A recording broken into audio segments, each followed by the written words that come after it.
Oh, some up there too. Just have a seat. Okay. Welcome, welcome. I am Allison Brooks. I'm president of the Thurston County League of Women Voters, and we are thrilled to have such a great crowd here today. Welcome to our Public versus Private Power Forum. As many of you hopefully already know, the League of Women Voters is a nonpartisan organization dedicated to voter education. We put on, yay for the League. We often put on candidate forums. You'll see them on TCTV, and we put on programs like these. On October 11th, we'll be hosting a forum with the Olympian on a 10th Congressional District forum. So if you're not quite sure who to vote for on the 10th Congressional District, come and join us on October 11th for our forum. One thing I just want to ask you is that, well, first, of course, turn off your cell phones, please. And everybody's reaching in. I know, I never have mine on vibrate either. So turn off your cell phones. The other thing we are asking is the League is very concerned with civility and democracy. I think all of you realize that sometimes crowds have sort of gone downhill or behavior isn't quite where we'd want it to be. So we're going to ask tonight that we all treat each other with respect. We treat our speakers with respect. Nobody shouts anything out, that we stay polite. I feel, you know, I've been to some public meetings where I gotta tell you, it's been awful. I mean, to the point where public speakers go up and people hold up signs that say 0 or 10. It's not a pleasant place to be, but it's horrible. So we're just asking that everybody, you know, is civil to each other and respects each other's point of view. And with that, and finally, I invite you all to join the League of Women Voters. We have men and women members. We'd love to have more members, so please consider joining us and helping us volunteer to put on programs like these.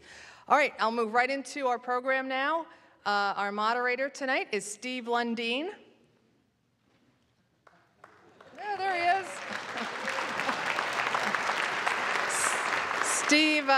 Steve is actually one of my neighbors, and he was the counsel for the House of Representatives for, what'd you say, Steve, 30 years? 30 years. So anyway, thank you again for coming tonight, and I'm going to turn it over to Steve.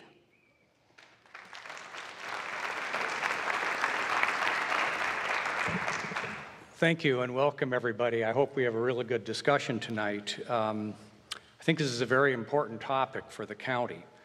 As Allison said, my name is Steve Lundeen, and I'll be the moderator. Public power is the issue, public electrical power. And the reason why I was asked to moderate this is after retiring from the legislature 11 years ago, I wrote a book, a 1,000-page book on local government. Chapter 16 is on public utility districts and public-private power fights. So in any event, thank you for being here, and our sponsors, and wait to give applause till I'm done, are the Olympian, the League of Women Voters, and Thurston County Progressive Network. Let's give them a hand.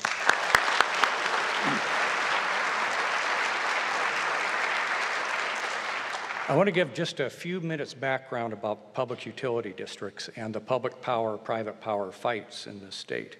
For almost 100 years, this has existed, although the first authorization for public power was in territorial times when the Territorial Assembly gave Vancouver the authority to have electrical power. They never exercised that.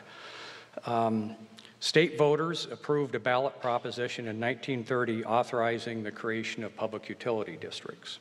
Today, there are 28 public utility districts in the state, in 27 of the state's 39 counties.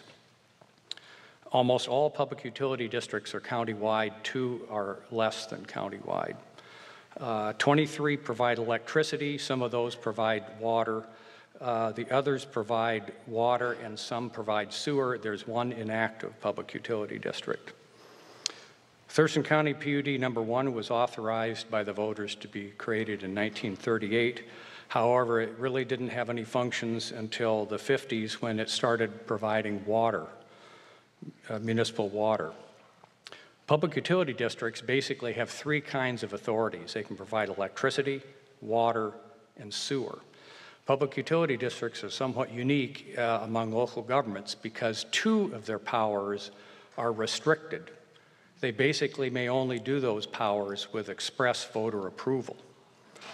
Since 1969, any public utility district that hadn't electrified, that chose to electrify, perhaps like it would be the case with Thurston County, has to go to the voters and get voter approval to electrify.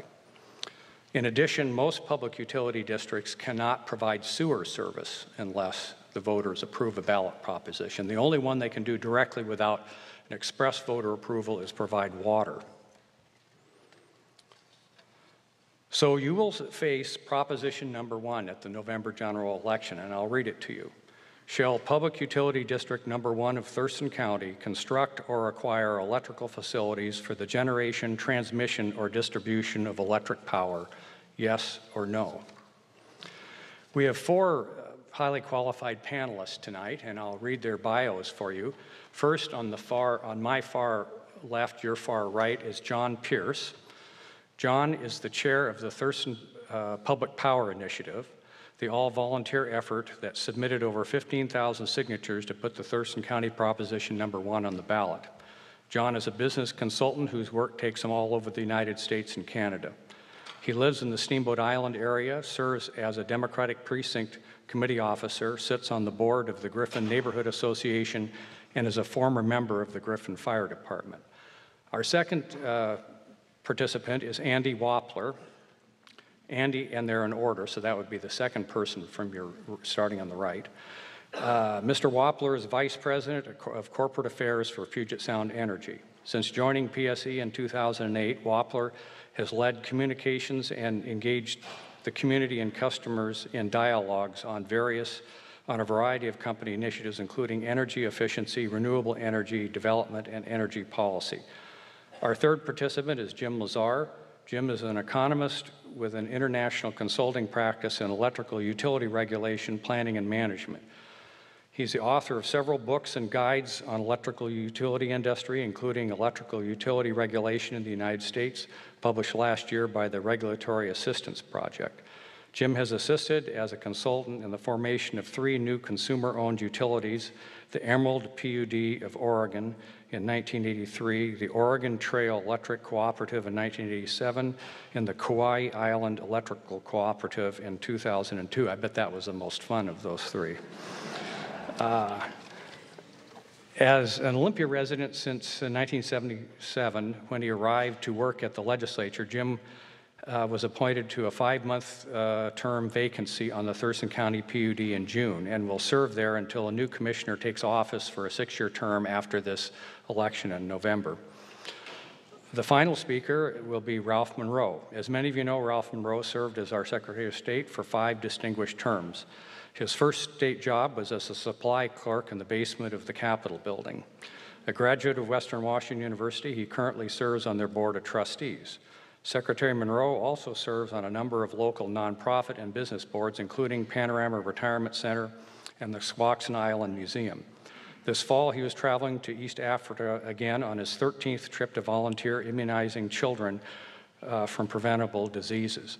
When he is not serving locally or abroad, you can find Ralph tending his farm at Triple Creek, where there is currently an archaeological excavation underway in search of Native American artifacts. Mr. Monroe is also a member of the Alliance to Protect Thurston Power. As you saw when you came in, we have quite a few booths outside. You have one booth with proponents of the electrification of the PUD, one booth with the opponents.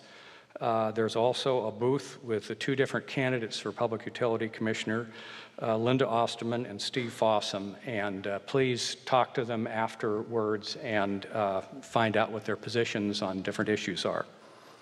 We also have a PUD commissioner from Grays Harbor County PUD, Tom Casey, who's sitting in the front row. They operate an electrical utility, and if some technical question arises about an electrified public utility district, we'll ask Tom if he could come up to the speaker down here and respond to that, but I'm not sure if that will happen.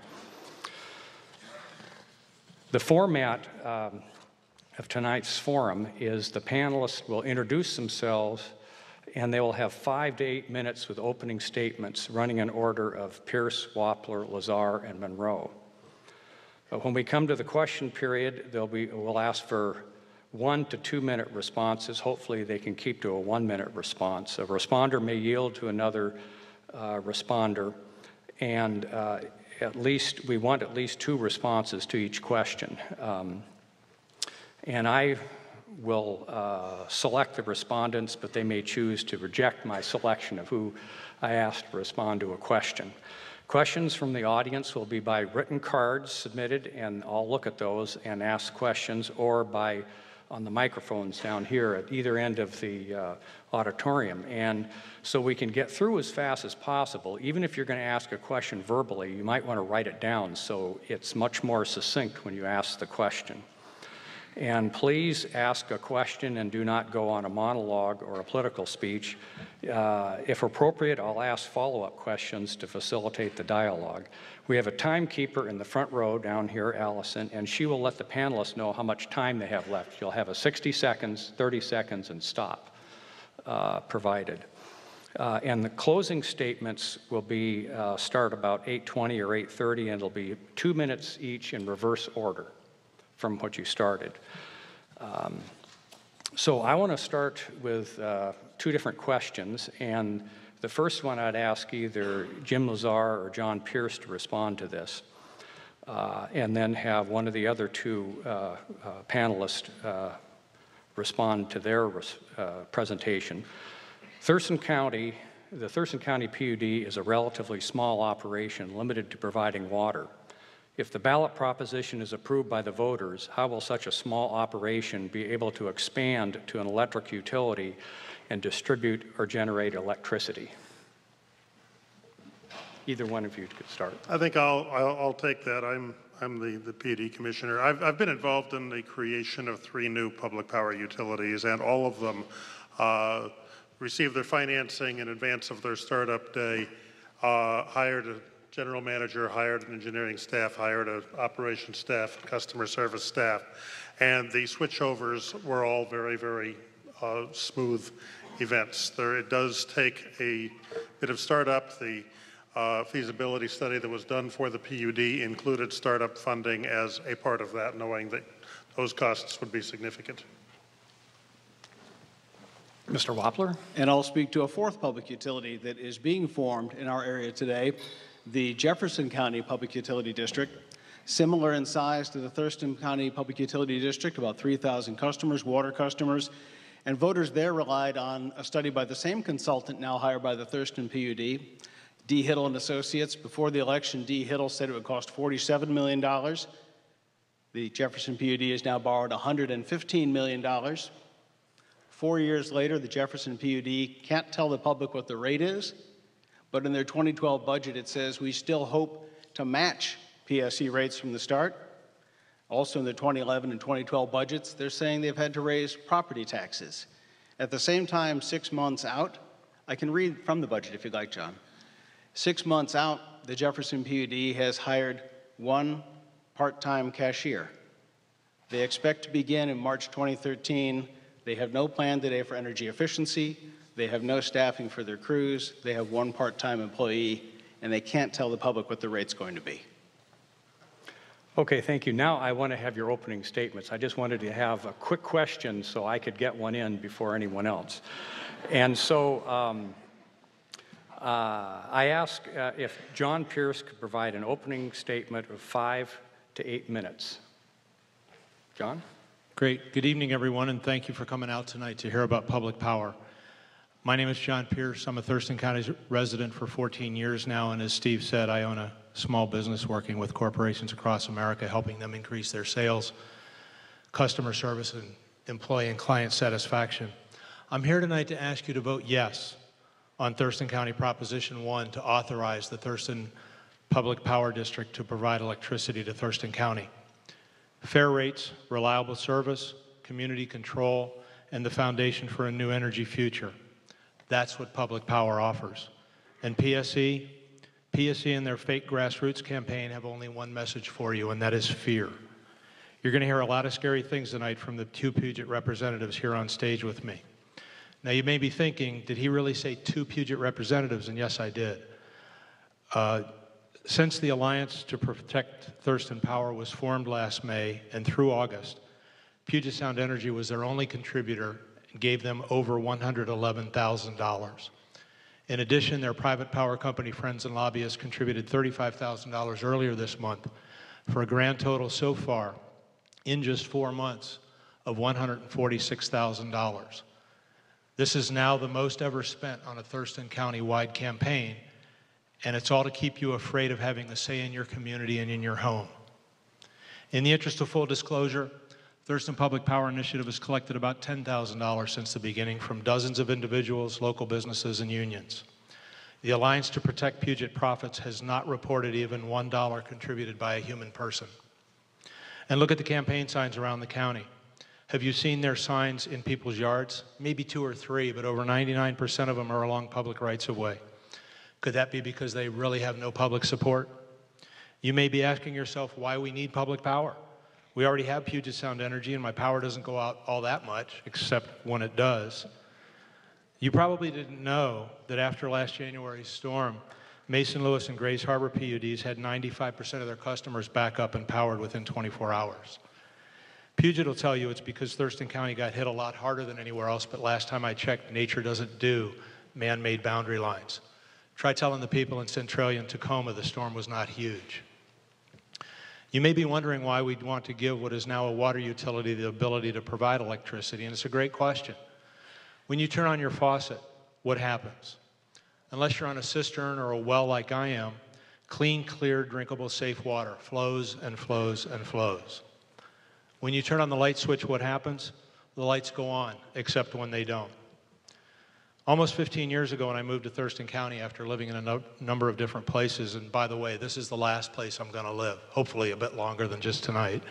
I love it here, absolutely love it here. And of everywhere I've lived, this is the only place where within days of moving in, the neighbors told me that the very first thing I should buy for the house is a generator because the power goes out, especially in the winter. In fact, one of the local credit unions offers generator loans at a special rate. I've met a lot of people who work on Puget's system. They are very good people and very hard workers. The problem is that it seems like Puget would rather repair equipment when it breaks rather than replace it when it's coming to the end of its useful life. That's sort of like looking for a gas station when you're already stuck on the side of the road and out of gas. The workers can only do, however, what the company lets them do. But let's get back to public power. We want Thurston County to have the option of joining 55% of Washington State who already benefit from public power. Public power works, as Steve said, in 22 counties. Mason, Grays Harbor, Lewis, Clark, Skamania, Clallam, Snohomish, and many others. It also works in Tacoma, McCleary, Centralia, and Seattle. The Public Utility District, also known as a PUD, is a nonprofit, publicly elected body with twice-monthly meetings, legally required citizen input, and a completely transparent decision process. Puget Sound Energy is a private corporation with closed meetings and a hidden from the public decision process. They will tell you they're regulated by the UTC, the Utilities and Transportation Commission, and they're right, they are. The UTC is appointed, however, not elected. You have no say in who is on the UTC, and the UTC does what is best for the state. Thurston County Commissioners are elected, and they do what is best for Thurston County. Thurston County PUD Commissioners. When you vote yes for Proposition 1, you will vote for local control and an end to Puget's monopolistic stranglehold on Thurston County's electrical system. With public power, we will have a say where our power comes from. Do you want cleaner, greener power instead of PSE's dirty coal plants? Then vote for PUD commissioners who will bring us that and go to meetings to make your voice heard. Puget says they're green. I question that. 32% of the power they supply to us is from burning coal, and those are their numbers. They own 50% of the 2 coal fire burners at the coal strip plant in Montana, a plant that is too old and dirty to meet modern standards. They, and therefore we, are facing future liabilities, and Puget's Washington ratepayers are at a risk of having to pay tens or even hundreds of millions of dollars in EPA fines and required upgrades. If Puget is so green, then please tell me why they send Washington Wind Power, sell Washington Wind Power to California while selling us Montana coal power. Puget is a very profitable utility. How many Thurston County jobs did Puget cost us when they sent over $17 million in profits out of the county last year? Public power means more local jobs. Thurston PUD will pay for acquisitions and construction with revenue bonds that are paid off as part of the electric rate, just as you now help Puget pay off its debt with every month's electric bill. And this is nothing new. The Thurston PUD currently issues revenue bonds. Public power will not add 1 penny of debt to your account or anyone else's. Puget's claim that the debt will add to your and my bottom line is flatly a lie. They say we don't know enough to give the PUD authority to electrify. Yes, we do. We know that Puget Power works in all the 22 Washington counties that have it. We just need to be able to figure out how it best will work for Thurston County. This vote is simply for an authorization. It is not a mandate. PSC demands a full feasibility study before the yes vote. That would be both financially irresponsible and unprecedented. You do the study after you have the authority, not before. Puget is going to spend tens and more likely hundreds of thousands of dollars in the next few weeks to try to scare you away from public power when it's they who are scared because they know we're right. Public power is about your future. It's even more about the future of your children, your grandchildren, and their grandchildren. Give them the energy future you wish you had. Vote yes on Proposition 1 and tell Puget they cannot buy your vote. Thank you.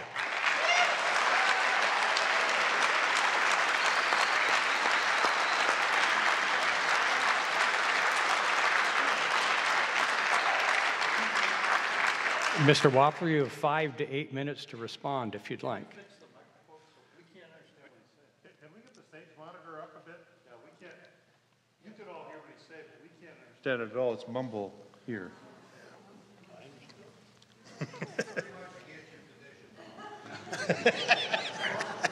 Okay, well, Andy, if you could begin then. Absolutely, and thank you for being here tonight. Thanks to the League of Women Voters, the Progressive Network, and the Olympian for sponsoring this. This is very important for your community in many ways.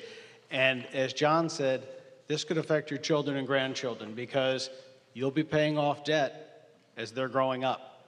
And we are talking about a lot of debt. We are talking about debt that will drive rates up. Let me tell you a quick story before I talk about Puget Sound Energy. There was a public utility district not long ago that bought out a private utility district. When it did that, it paid $1.9 million for something that had a book value of $600,000. And at the time, one of the commissioners told the Olympian, we paid a lot more than a utility regulated by the UTC would have. In the years since that purchase, which was 2005, that utility district, in taking over a private system and making it public, has raised rates 6 times.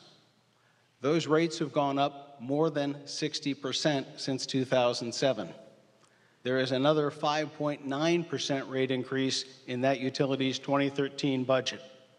Along the way with raising rates, surcharges have gone up. Some are $5.95 a month, some I believe are $18.65 a month. Those surcharges come from maintenance and improvements on the system. That utility is the utility with the highest prices in its area. That utility is the Thurston PUD.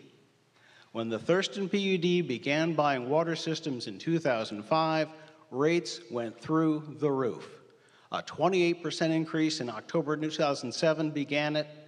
Another 5.9% is now in the budget today. You roll them all up, it's 60% in rate increases. That's what adding debt to the system does. Public power is a great thing. I don't disagree with John on that, or anyone. A new public utility is a different thing, because most public utilities in this state were formed decades ago. The baby of the bunch of large public utilities is the Snohomish PUD. It was formed in 1949.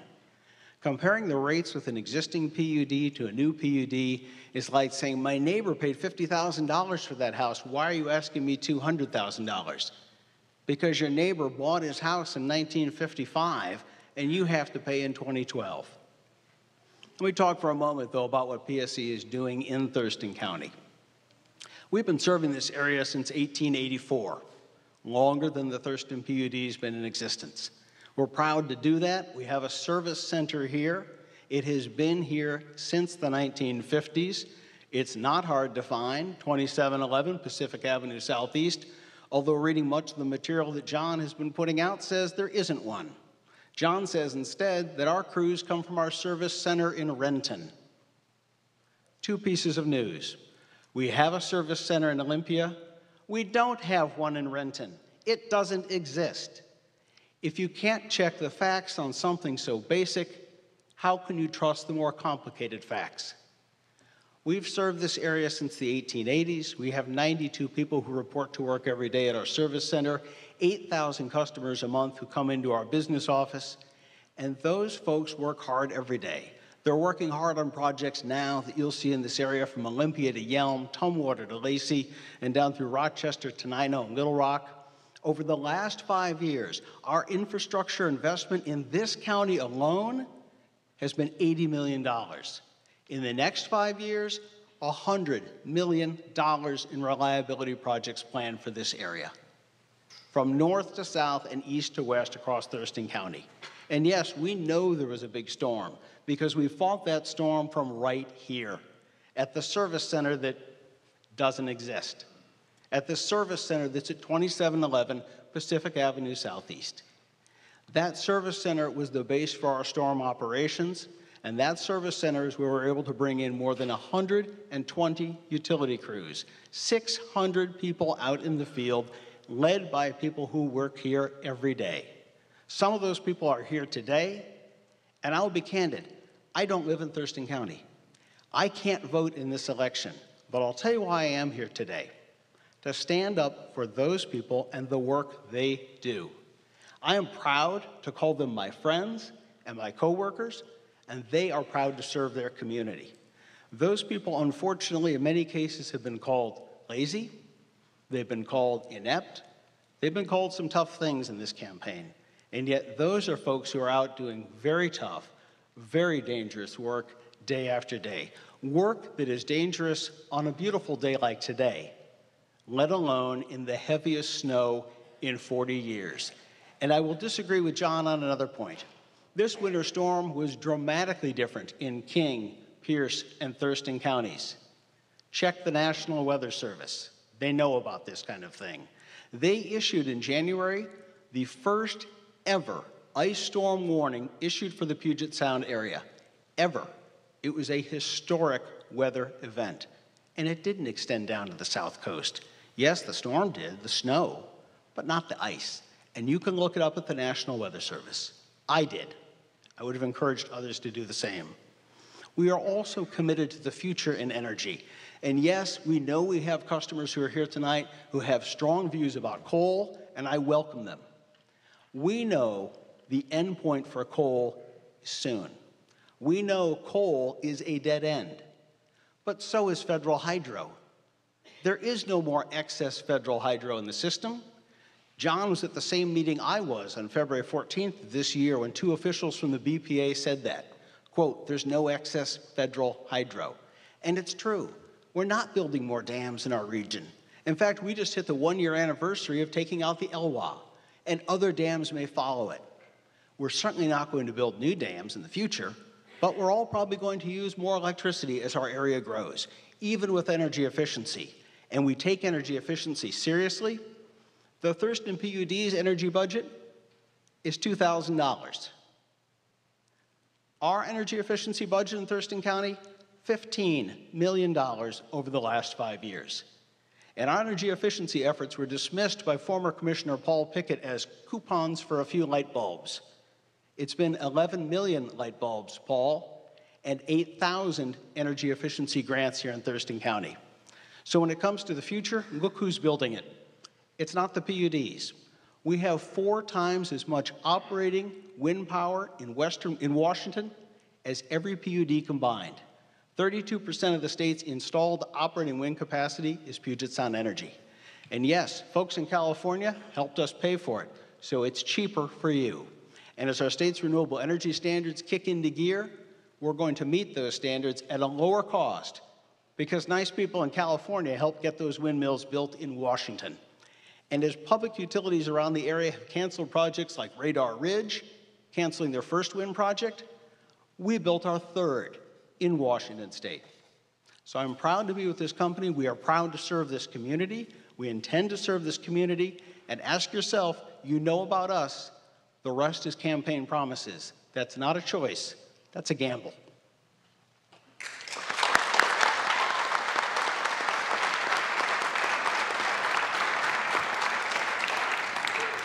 Mr. Lazar. Good evening, and thanks for being here. My purpose tonight is to discuss the electric initial business assessment study that was done for the PUD and to address some of the conclusions of that study in the context of this ballot measure. The Thurston PUD has no position on this ballot measure. I, as an individual, do support passage. To the extent that my remarks are supportive of approval of the measure, they are my own and should not be construed to be those of the PUD. Simply stated, the study concludes that the Thurston County PUD could provide superior service at lower prices than Puget Sound Energy. Why can a PUD provide better service at lower price? Well, it's actually pretty simple. First, lower cost power. The PUD can buy low-cost federal hydropower from the Bonneville Power Administration at a price about 40% below PSC's average cost of power. Second, lower cost financing. The last PUD bond issue was at 3.37%. PSC's average cost of financing is 7.8%. Third, the PUD is nonprofit. And these cost advantages taken together allow PUDs to spend more money on undergrounding, maintenance, and tree trimming and still have lower rates. It's not because public power is better than private power. I mean, maybe that's true. But the big difference is the cost structure of public power. Every one of the 22 PUDs providing electric service in Washington has rates that are lower than PSC rates. The business assessment study looked at three examples of possible service territories for Thurston PUD. They were all relatively small. Two of these examined brand new underground systems. One looked at one in Yelm and the other for the downtown Olympia area. These systems would be nearly immune to storm damage and service disruption because they'd be underground. This responds to what we heard at the PUD from the public after the ice storm, a desire for improved reliability. The third alternative involved acquiring PSC distribution facilities in the area surrounding I-5, SR 101, encompassing most of Tumwater and much of Olympia. This was estimated to cost $153 million for acquisition and startup costs, and the estimated 10-year savings to electric consumers totaled up to $215 million. That's a big margin. Why did the PUD evaluate these alternatives? First, the PUD thought that these were manageable for the PUD to administer. Second, as the study explains, PSC's franchises to operate in Yelm and Tumwater expire soon, and Olympia not long after. That would make it easier for the PUD to step in. Third, the two alternatives in the core of Olympia and Tumwater were designed to include a large number of government offices. By serving government initially and providing budget savings to the state, to the county, to cities, to LOT, to the school districts, the PUD would be providing economic benefits countywide, even though we would only be serving part of the county. For every $100,000 the PUD can save government, one public employee job is preserved and the quality of government services is protected. Finally, these alternatives were all determined to be feasible to build, to operate, and easy to connect to the transmission lines that would bring in low-cost BPA power. Is Thurston PUD too small to be efficient? Well, there are 62 electric utilities in the state. 20 of them have fewer customers than Thurston PUD has now, and 21 of those have lower rates than PSC. 45 of the utilities are smaller than the system that we studied for the Tumwater Olympia area in the business assessment.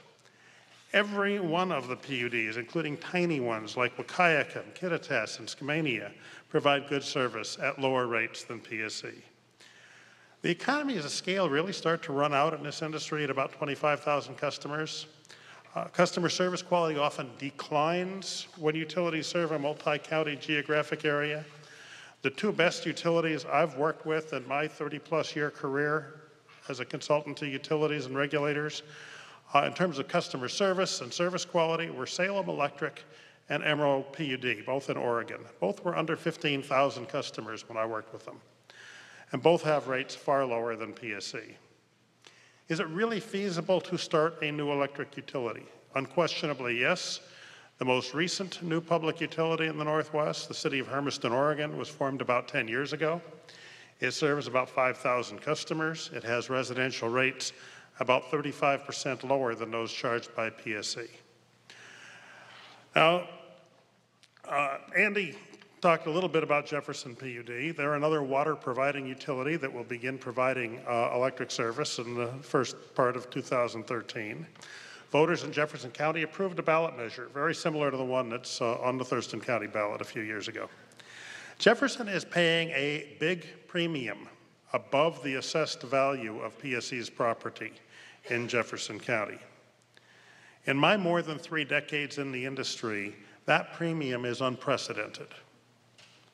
It need not be repeated here. Nonetheless, within 3 years, Jefferson PUD expects their rates to be significantly lower than PSC's. Why? Low-cost financing, low-cost power, and nonprofit. Taxes. I want to be very clear about one thing. This is not about taxes. The PUD has very limited taxing authority, and it cannot exceed that authority without a public vote. Any bonds sold to finance an electric system would be revenue bonds paid off by the revenues from electricity sales, just as PSC currently pays its bondholder interest and shareholder dividends out of revenues. The PUD would pay exactly the same city and state revenue taxes that PSC pays, so there's no change there. The PUD would pay 2% of its revenues in lieu of property taxes. That would provide at least as much property tax as PSC now pays. Who has control? This is really a big issue. You have control of the PUD. Every 2 years, voters elect a commissioner. They're elected in the same districts as the county commissioners. All of the commission meetings are open to the public. Every decision is made in open session. You're invited to speak at PUD meetings or to contact any of the commissioners outside of a meeting. Suggestions that this is a blank check are simply nonsense. The public is always in control of a public agency. It can exercise that control in many ways. Do you elect the Puget Sound Energy Board of Directors? Does PSC give you an opportunity to comment on their proposed budget? Does the PSC Board of Directors meet in public? Can you recall the PSC directors if they don't do what they're supposed to? Can you vote them out in the next election? When it comes to public control of your energy future, there's simply no comparison. Thank you.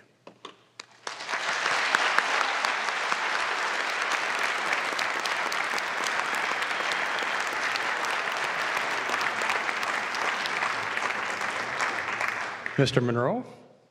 Thank you very much. I appreciate the opportunity and I'm happy to be here.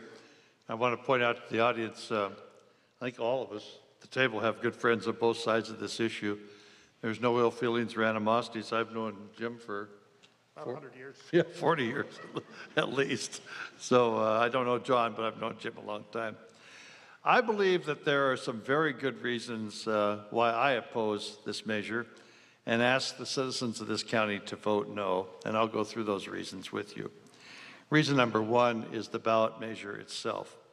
I believe it's way too much, way too fast. This is not a study. This allows 3 people who have little or no knowledge of operating power systems to try to take over our electrical distribution system for the entire county. Reason number 2 is public debt. The federal government is way over their head and have indebted our country beyond our capability to get out of that debt. The cliff is coming January 1st, and there's going to be lots of new taxes and a much bigger reduction in services than anyone really realizes.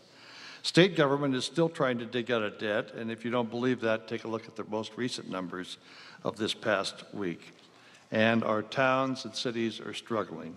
The fire departments, the libraries, the police departments are all having fiscal problems and don't quite know what to do about it.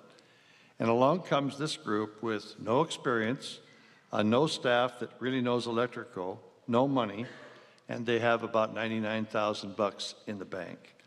And they want to borrow from us, that means you and me, $650 million to buy an electrical system that they really don't know how to run. Reason number 3, what has happened elsewhere? Skagit County turned down this idea. Whidbey Island turned down this idea. As you've heard already, Jefferson County passed a PUD proposal. The people there were told by the study that was done, by the same study that was done, same outfit that did the study here, that would cost $47 million. Now today, that was just a few months back, today they're up to $115 million in debt, and it's growing. The new PUD in Jefferson County is supposed to take over in 6 months. They have found that their study was worthless. They have found that we have found they've not yet set a rate schedule. They have no service plan, and they have no plans for green energy. Snohomish County was the last place to create a PUD. That was 63 years ago. Today, they have no debt, and their rates are within 5% of the Puget Power rates of today. Reason number 4, the proposed TPUD, Thurston PUD, is already in retreat. They started off by saying that they would do lots of things, including provide power to all of Thurston County. The Bonneville Power Administration told them there's no more power out there. They would qualify for about 50 megawatts of low-cost power. That leaves 350 to 600 megawatts that they will have to buy on the open market. It will be very expensive, but that's what it takes to run this county. So now they say this is just a study. They want to go back and study this and present some ideas to us. No, I'm very sorry, but this is a full-fledged authorization to proceed and indebt us beyond belief. Reason number 5, a partial proposal.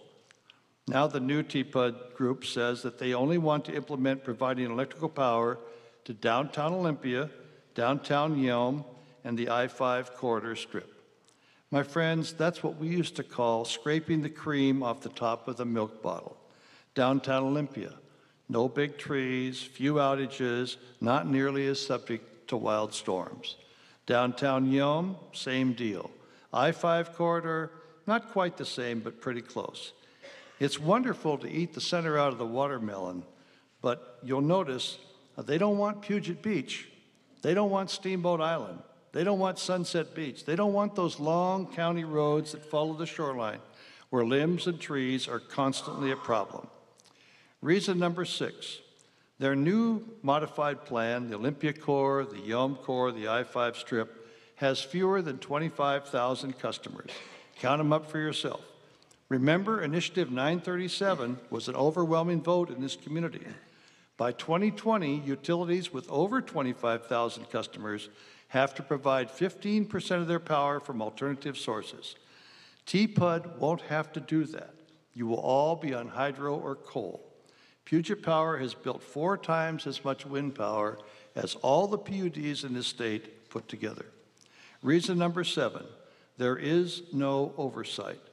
Today, if you have a problem with power and you're angry about something, you have a complaint about something, you have an official government agency that you can go talk to, the Washington Utilities and Transportation Commission.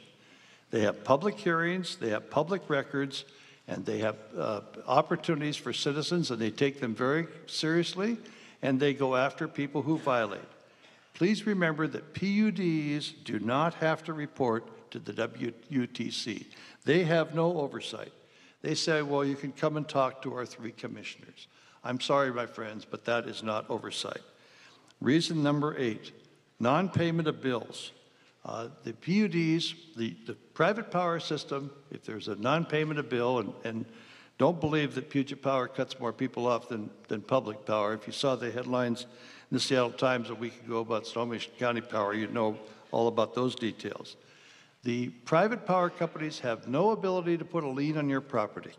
The public power companies the PUDs can put a lien on your property and leave you in one heck of a financial mess. For those reasons, and probably a lot of others, I'm opposed to this initiative, and I hope that you will all vote no. Thank you very much.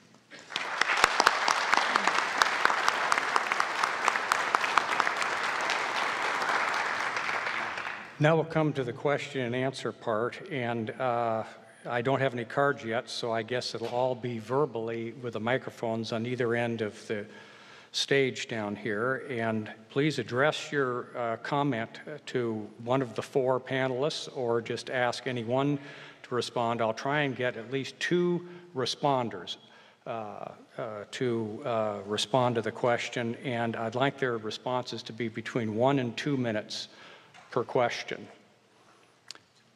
Yes, sir. This is a question for Jim Lazar. What is the significance of the term natural monopoly to Thurston County ratepayers, and why would a public utility be more accountable to the public? I'll answer the first part of that, and I'd actually like to deflect the second part of it to a much more experienced commissioner here, Tom Casey, if I may. Natural monopoly is an economic term. It means a industry in which service is more economically provided by a single provider rather than by competition. And it's really that simple. And as for why a PUD is more responsive, Steve, is that reasonable? I guess. We Tom brought Tom Casey, who's a as a PUD resource commissioner. tonight. We haven't introduced him yet. But We'll have plenty of time for... I get to phone a friend too? Yes. I didn't know we had lifelines and phone a friend, but that's good. I thought you knew everything about PUDs, Jim.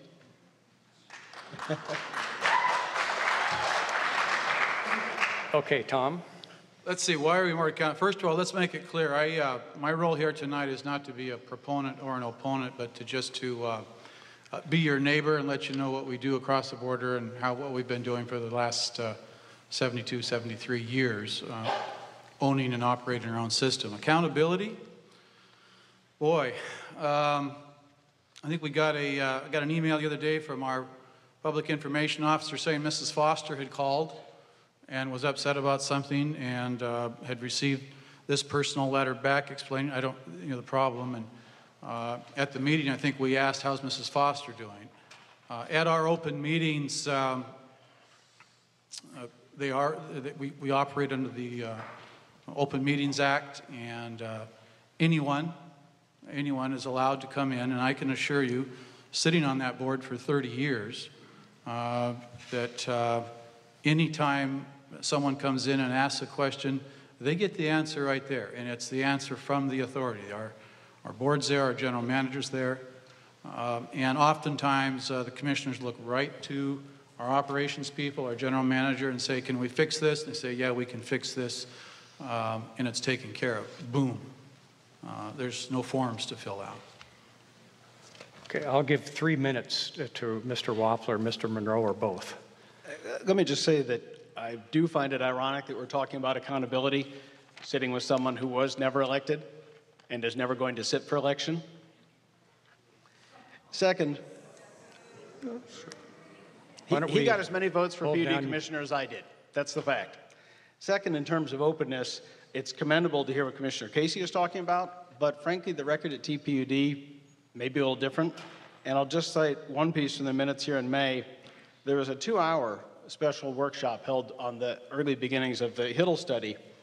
It's summarized in a sentence. Mr. Schneider discussed the project and answered commissioners' questions. If I'm in the public, I'm hoping for a little more transparency than that. And we do have considerable accountability being regulated by the UTC. And I think it's unfortunate that our state regulators have taken a bit of a bashing in this.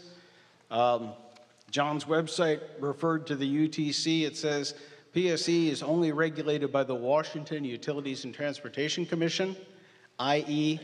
faceless bureaucrats. I hope there are others in this community who do feel better about their state employees than calling them faceless bureaucrats. If I could answer that for just a second, that was the original website that was, let's say, intemperate, and that has been down for at least 6 months. That's true, but I don't know that intemperance translates terribly well to accountability and control.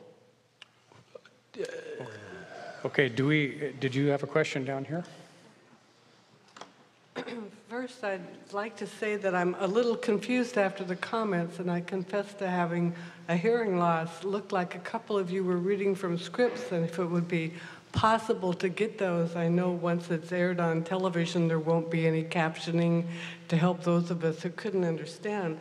But it seemed like Mr. Monroe made the comment that there's a question as to whether this proposition is for a study to take the next step or the actual empowering document. So now I'm a little confused about how to ask the question that was initially coming to my mind, which is, part of it is, did you propose this proposition knowing that the PUD wanted to get into the electricity business? Because the second part is, if the voters vote this in and decide to make this commitment, and the PUD can't cut the mustard, so to speak, and make it happen, who's going to wind up paying for that? Well, the bottom line is that the reason I made that comment, and initially I was at the Panorama City Forum, and the speaker there said that this is just a study, and then they would proceed if the study looked good and so forth. That's not what the ballot measure says. The ballot measure gives them full authority to move ahead and implement electrical service for the entire county. Now, you could go and complain about that, or if you have a problem, you could kick out a commissioner, as Mr. Lazar said, or you could have election. But you can't kick out the debt. That's the first part. The second part is that they talk about revenue bonds. Revenue bonds can only be sold if there's revenue to back them up. You can't pay the lawyers with revenue bonds. You can't do the study with revenue bonds. This organization has $99,000 in the bank. They can't possibly pay for all this stuff to get ready. And revenue bonds will not support that. Nobody's going to loan them money unless there's revenue to back up the bonds. So that's my concern. If they want to go ahead and have a study, put that on a ballot, do the study, and then come back to us, that's another whole story. I'd be very supportive of that. But to do this as one leap, I don't agree with it. Well, first let's talk about why we proposed it. And just to make this very clear, the Public Utility District had nothing to do with us starting Thurston Public Power Initiative. They are not asking for this, we are. And the reason, Mr. Monroe, and to everyone in here, that we're doing it the way we're doing it is because that's the way the state law is written.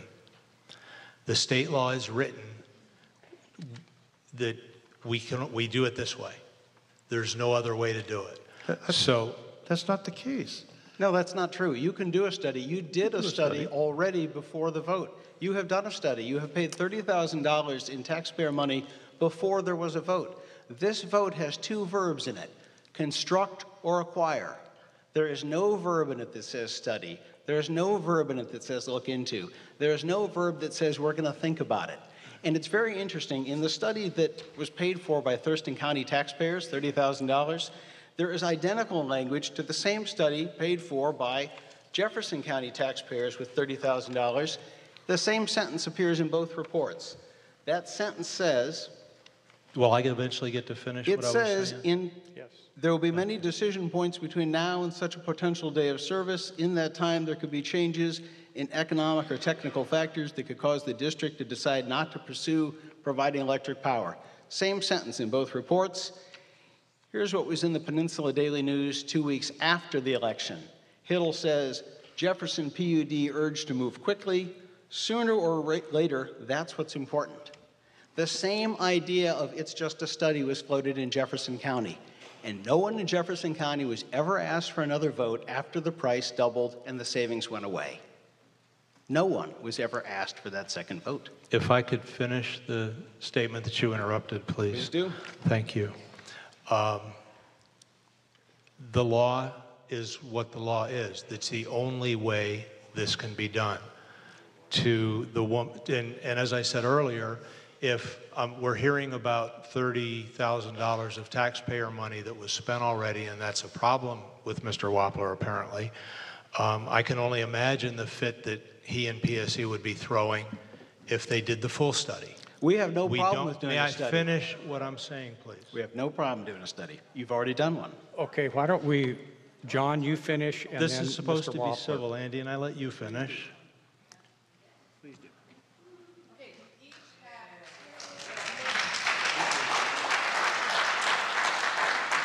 And I get mine John, you before he have gets... 2 minutes, and then Andy, you have 2 minutes. Ooh, okay, Mom's coming up. All right. So the WIDA proposed, I'm pretty sure I made it clear, I hope I did, that this is a group of citizens that got the signatures and got it on the ballot. The reason we did it this way is because RCW 54.08.070, if memory serves, says that this is the way it needs to be done. At the end of the RCW, it also says that on a positive vote, on a yes vote, that the public utility district will be authorized. There's nothing in there about a mandate. When this passes, this group that I am currently the chair of will make sure, as best we can, that the PUD does the responsible thing. It doesn't make any sense to do something that is economically unfeasible. And I will be out there carrying on just as much as Mr. Wappler currently is, probably even more so, if this is not feasible. There's no other way to do it. Mr. Monroe said, let's do the study and then let's do the vote. Can you imagine how much they'd be screaming if the PUD were paying taxpayer money to do a study for something they were not authorized to carry out if the study said it's a good idea? You have to do it the way the law says.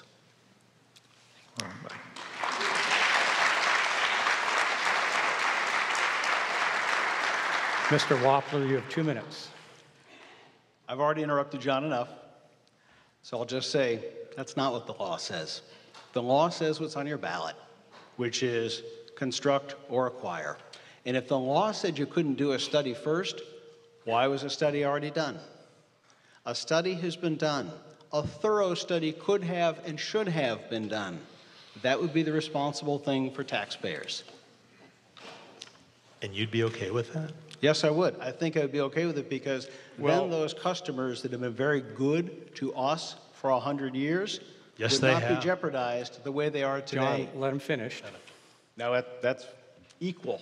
I still owe you a couple We would have no objection if someone had done their homework. The problem is you have a paragraph talking about $50 million of spending. A paragraph isn't a plan. And certainly, if it were my $50 million, I'd want more than a paragraph. Can I have that 20 seconds I still had left? Oh, okay. I didn't know I took the whole thing. No, I unfortunately did not bring it with me, but I suggest you read the last sentence of 54.08.070. Okay, well, I have a question here. If Thurston PUD should move forward and acquire PSE distribution system assets, how would the assets be valued?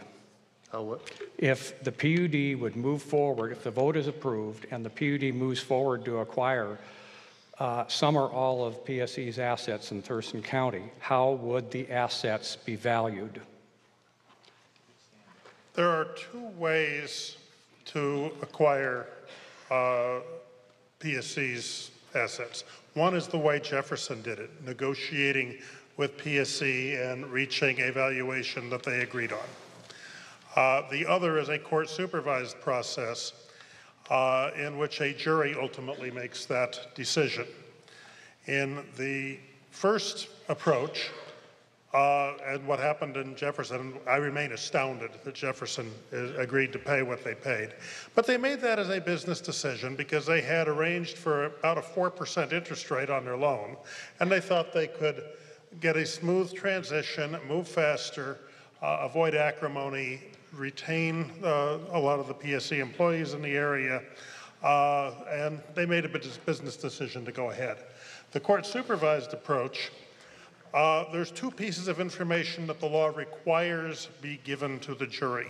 One is the assessed valuation for property tax purposes of the utilities facilities. That is, in Thurston County, $132 million is what PSC is paying property taxes on in Thurston County. The other piece of information is whether or not there are franchises in place, and if not, a recognition that the private utilities facilities might have to be removed from the public right-of-way, which makes them worth less because you have to take them apart and salvage them. Those are the two things that the law requires. Ultimately, a jury will consider all of the evidence before it, put forth by PSC, put forth by the acquiring utility, and make a decision. Mr. Waffler or What I'm only going to add to that is, I wonder who's going to pay for all those lawyers. Well, I'll say It's going this. to cost a fortune, and the PUD has literally less than $100,000 in the bank. Revenue bonds aren't going to pay for that. Ralph, you said that several times. Our financial reserves are a lot larger than that. Actually, your general fund is $99,000. Okay, let's let Mr. Waffler The Thurston PUD General Fund has a reserve this year of $99,000 in your 2013 budget. That's down $14,000 from last year, for those of you keeping score at home on this kind of thing. And in terms of the price paid in Jefferson County, I find it interesting that you're astounded by the price paid in Jefferson County. Perhaps after reading the Hiddle study, paid for by taxpayers here, you're astounded that they paid as little as they did. Because in Jefferson County, they're paying $103 million for 18,000 customers. The Hiddle study for Thurston County talks about $153 million for 20,000 customers. In Jefferson County, the utility paid about $6,500 per customer. In your studies, the acquisition cost is $7,500 per customer. And granted, the service area in Olympia is different. There's more heavy-duty infrastructure than there is in Jefferson County.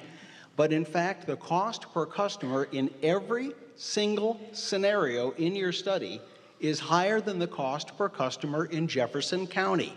This study validates what Jefferson County paid, and on top of that, in Jefferson County, they got their loan from the Department of Agriculture. Like any lender, if you go buy a house, what does the lender do? They appraise the house. They're not going to loan you more than it's worth.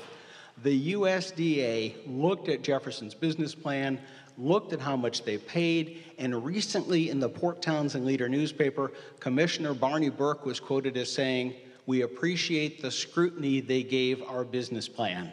Your study validates what Jefferson paid. The USDA validates what Jefferson paid. And your numbers in this study are higher than what they were in Jefferson, and your numbers in this study scale up on acquisition to $918 million for this county, higher than our estimate of approximately $600 million. Okay, let's move to the question over here. Hold on. Hello? Okay. Hi. Okay, my question is about accountability. And I believe it was Mr. Wappler who said the UTC is your source for accountability with Puget Sound Energy. Now, a few years back, I attended a UTC meeting, and the issue before them was whether or not the Puget Sound Energy could be purchased by Macquarie, which is an Australian company. And the room was packed. There were people outside. I see people here in the audience who were there as well. And the audience was absolutely opposed to foreign ownership. And one individual who was there said, what do we need to do? Do we need to get the peasants with pitchforks? Because UTC did not listen. And Macquarie is a purchaser of Puget Sound Energy. And what is your question? Okay, well, the question is accountability. You said that Mr. Wappler, you said that the UTC has accountability, yet all these people went to this meeting. I was there, and hey, Macquarie owns Puget Sound Energy.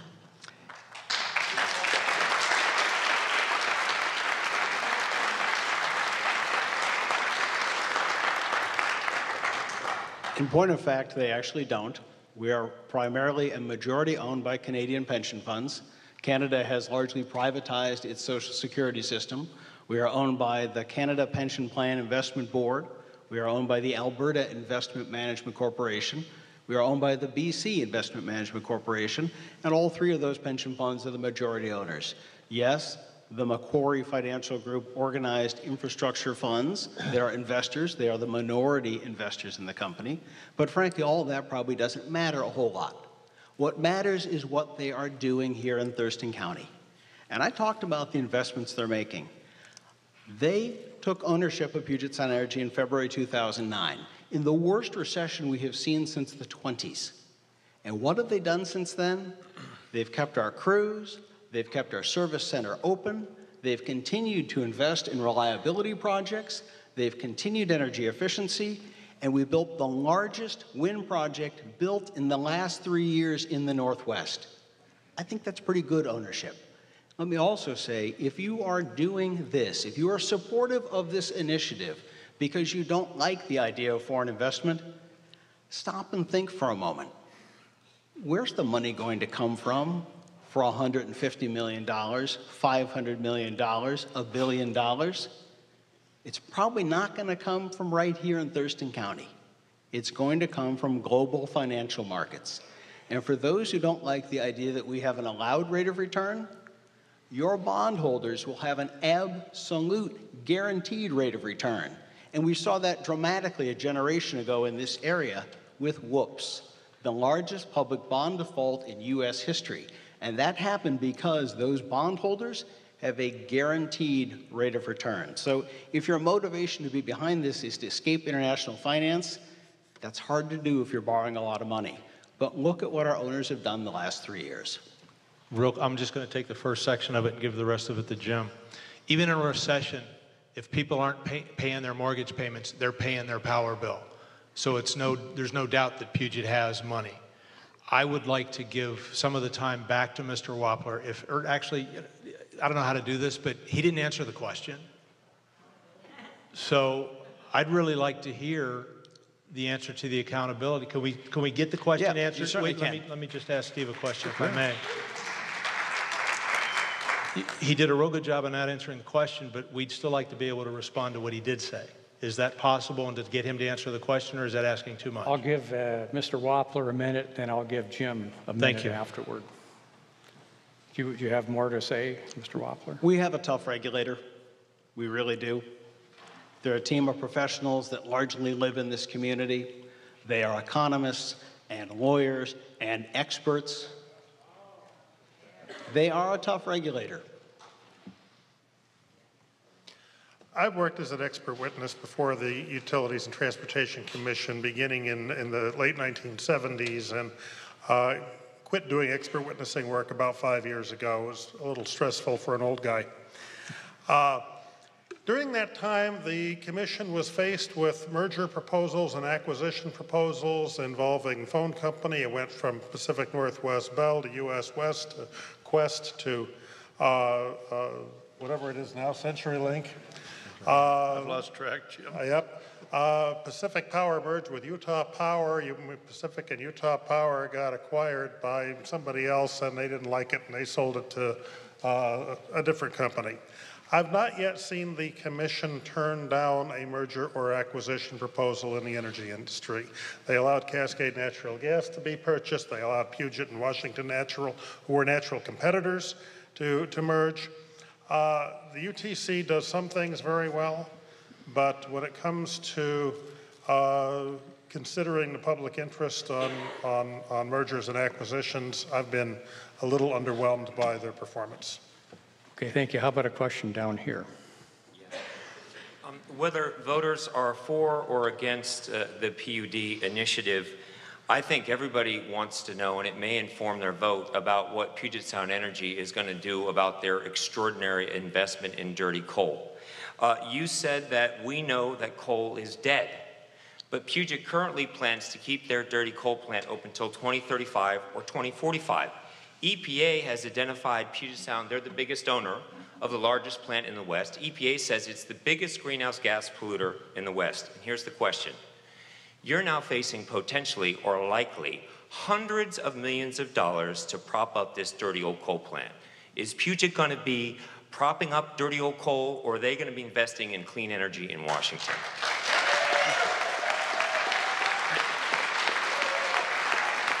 That's a great question, and it's an easy one. We're not going to prop up dirty old coal. If it does become expensive, if those things do come to pass, it won't make good sense to do that.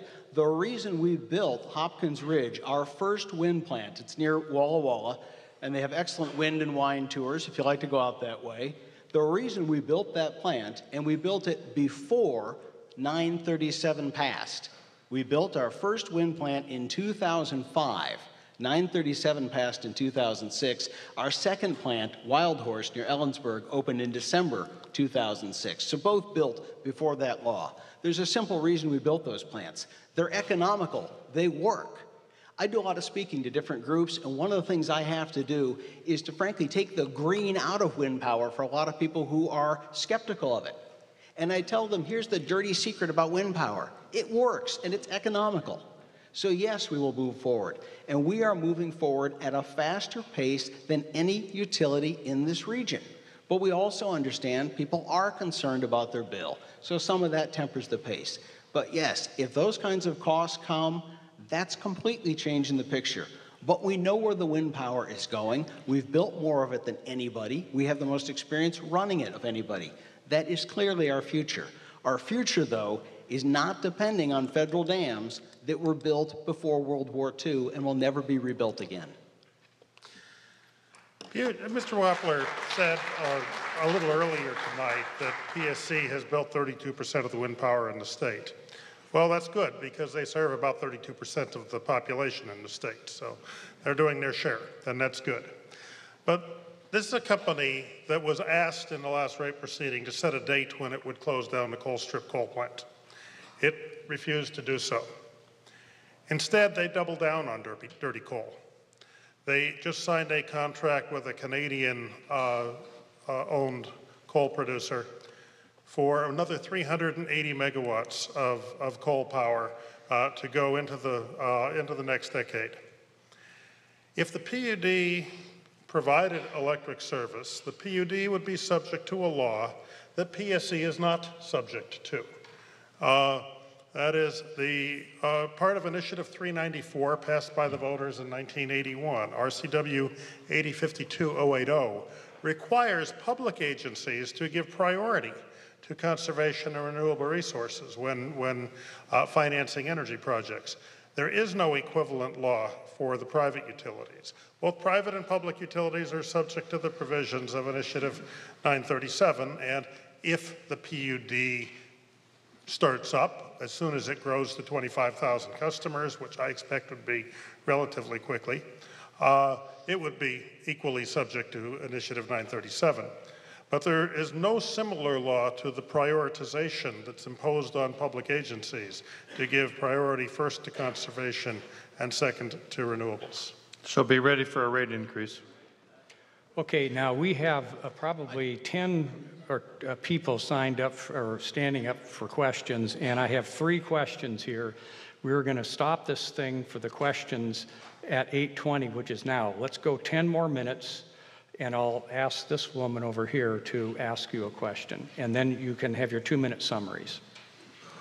Thank you. I live in Tumwater, and the house I live in has been there since 1979 and has never, ever, ever lost power until this ice storm, and it did for the very first time. I do know that Tumwater does have power outages in the areas around me, but they're usually up in the last few days. So my question is why was Tumwater Olympia chosen? When I first heard about it, I thought it was going to be Yelm, South County, and that. but now I find out it's mostly Olympia, Tumwater. Why was not Summit Lake, Rainier, Rochester, Tenino, Summit Lake, all of those, why were none of those included in that? The PUD Commission selected 3 study areas. Yelm was selected as an example of a small system that was relatively underdense. The Olympia downtown area was selected as an example of an area that was very dense, and the Olympia Tumwater area was selected as something that was technically feasible, accessible to Bonneville transmission substation out on Trosper Road, and an economically viable size. And if you look in the feasibility study, and a previous speaker asked if our remarks are available in writing. Mine will be at the end of the meeting. You can pick them up outside. And there is an excerpt from our feasibility study, and that one was the one that actually showed to have the best economics. These were examples, and it looks like the economics are good for all of them, but best for the largest of them. And that was to inform the commissioners. This study was requested before this initiative was approved for the ballot. It was an attempt to inform the commissioners to have an idea of what might work and what might not.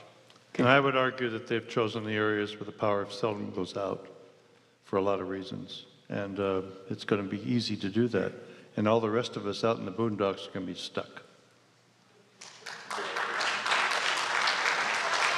Okay, let's have a question here, and let's speed up the questions. Andy, you had 6 PSE employees come to the January Thurston PUD meeting and complained strenuously that the PUD had no authority, from the PSE employees, all 6 of them, you had no authority, that the PUD had no authority to conduct this preliminary study.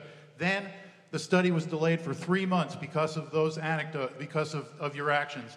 Then you criticized our campaign that the study was coming out late. And what's your question? And my question is, you just said a minute ago, I want to reiterate, you just said a minute ago that if the PUD tried to do a feasibility study, you're going to say here on television in front of all these people that PSE is going to make no attempt to get in the way or file a lawsuit or claim that the PUD has no authority to conduct a feasibility study after this vote. You're just going to, that's okay with you guys, right? You're going to say that's my question. Is that okay with you? And PSE is not going to make any attempt to block the PUD from doing a detailed feasibility study, regardless of whether this vote passes or not. Okay. Will Thank you for the right question. now to these people that you won't make any attempt? Thank you for your question. I'll say it as soon as you stop yelling at me, John. The reality is we have no problem with detailed factual studies. That's what voters should have before they vote. The problem is there aren't those details. We have no ability to stop the PUD from doing a study. The only thing we did at the meeting in January was show up, and I spoke. And I'd like to think that if I spoke, it could stop the world for 3 months, but it doesn't happen to me at home. Doubt it's going to happen here.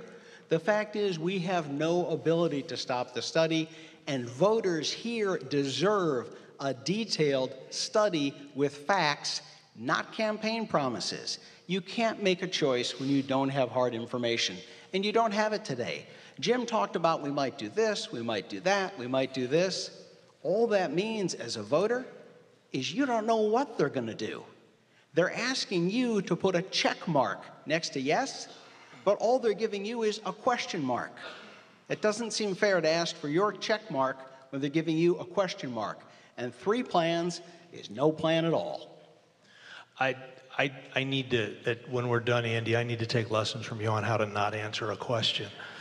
What John asked was, will you right here and now say that PSE will not stand against I already said that. Study? We are for a full study. Okay, we thank you. want voters to have the facts. Thank you. I said that at the beginning of my answer loud and clear.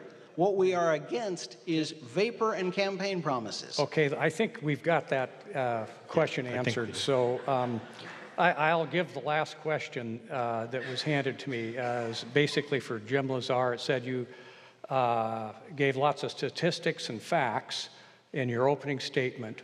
My only question is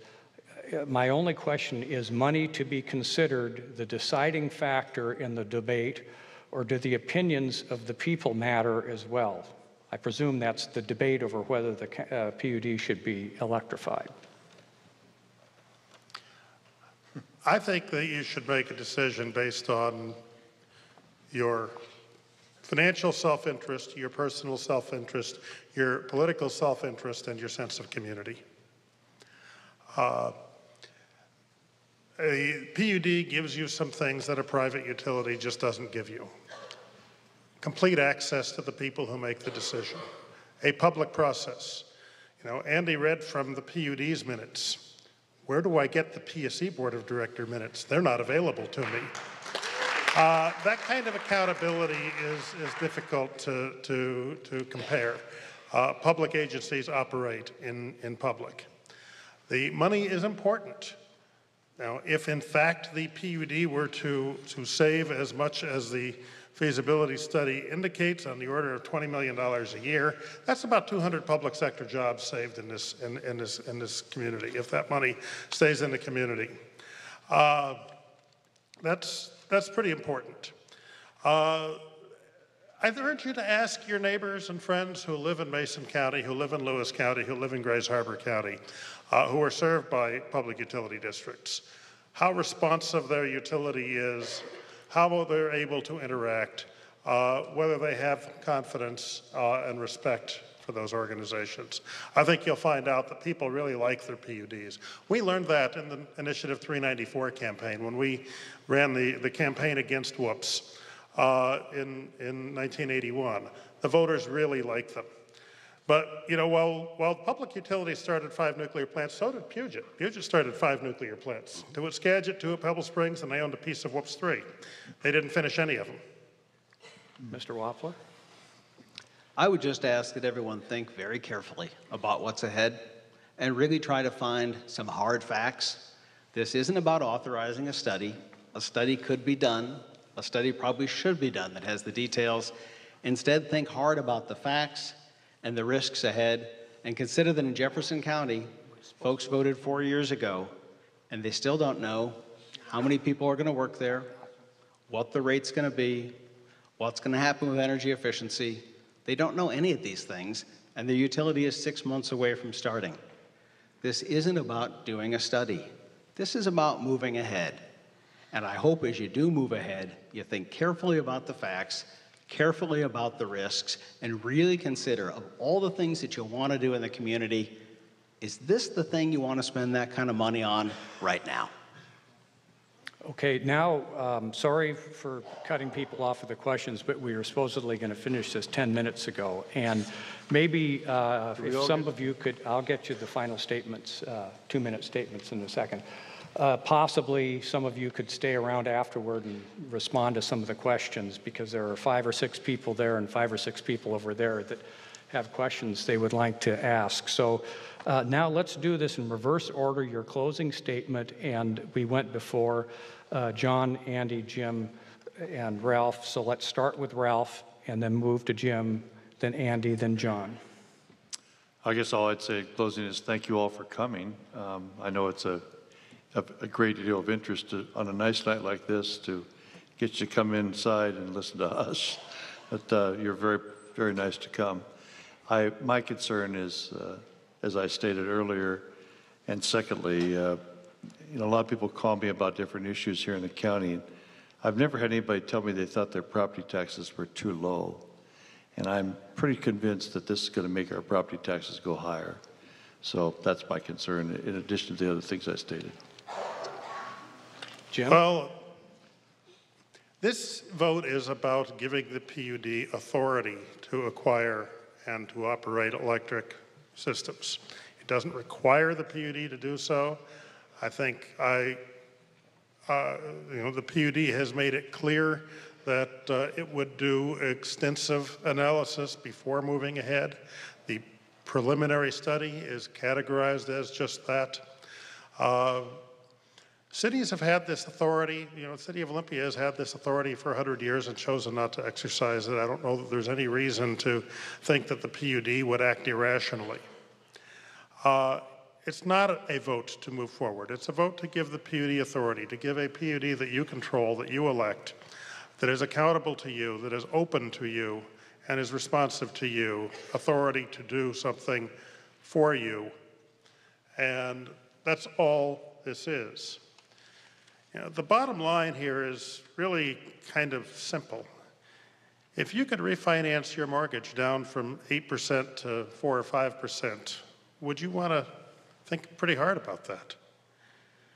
If you could get 40% off at the gas pump, which is essentially what the PUD can do by buying hydropower from Bonneville, would you want to pursue that option? And if you could own your power company rather than renting it from a multinational consortium, would you consider that? Those are the kinds of savings the PUD could pursue with full transparency and openness if this measure is approved. Mr. Wappler? All I would like to say in closing is look carefully at what you're really voting on. Doesn't say anything about study, doesn't say anything about look into. It says construct or acquire. And the PUD has already done some studies. It can do more studies. It should do more studies and really have the facts before asking the community to make such a big commitment. I'd ask you to think very carefully about that. Thank you. John? I'd like to go back to Andy's original statement and make something very clear. I'm not sure who he was talking about, but I have never called anybody, much less a Patelco worker, a PSE worker, lazy or inept. If that came from one of our volunteers, it was wrong, and I apologize. I know nothing about it, and if you know where that came from or you have it in writing somewhere, I'd love to see it because it's been bothering me. Public power is not going to raise your taxes the way they're talking about. Right now on a $200,000 property, the PUD tax is $1.92. Without voter approval, they can raise that a whole 1%, which means in 5 years, your PUD taxes will go up a whole dime. It's not a big deal, even if they do. And they've said they won't raise taxes to do this. PSE's assets are valued by the Department of Revenue at $131.2 million.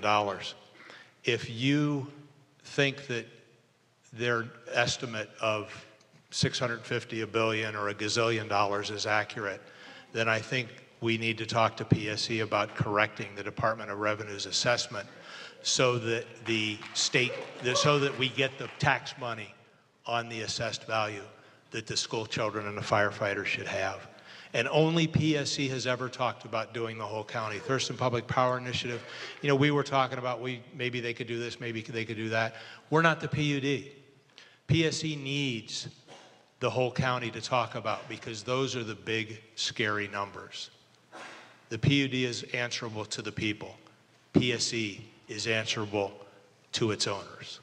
We're just assets. Thank you for coming, everybody.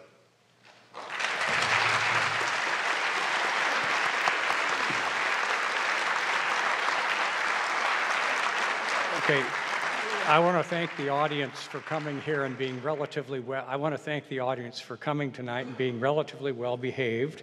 And I think we had a good discussion up here, although a little heated. That's great. You heard some stuff, and I want to give, I'll mention all four of the panelists, and I want you to give an applause for them. That is Ralph Monroe, Jim Lazar, Andy Wappler, and John Pierce. Thank you very much.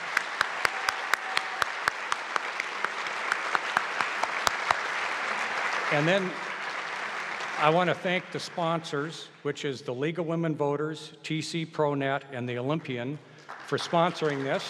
Thank you very much.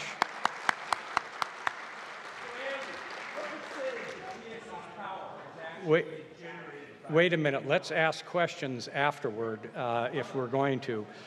And thank you for all coming, and I hope you feel a little more informed about this issue you'll face in the November general election. Oh, and it will be on TCTV also.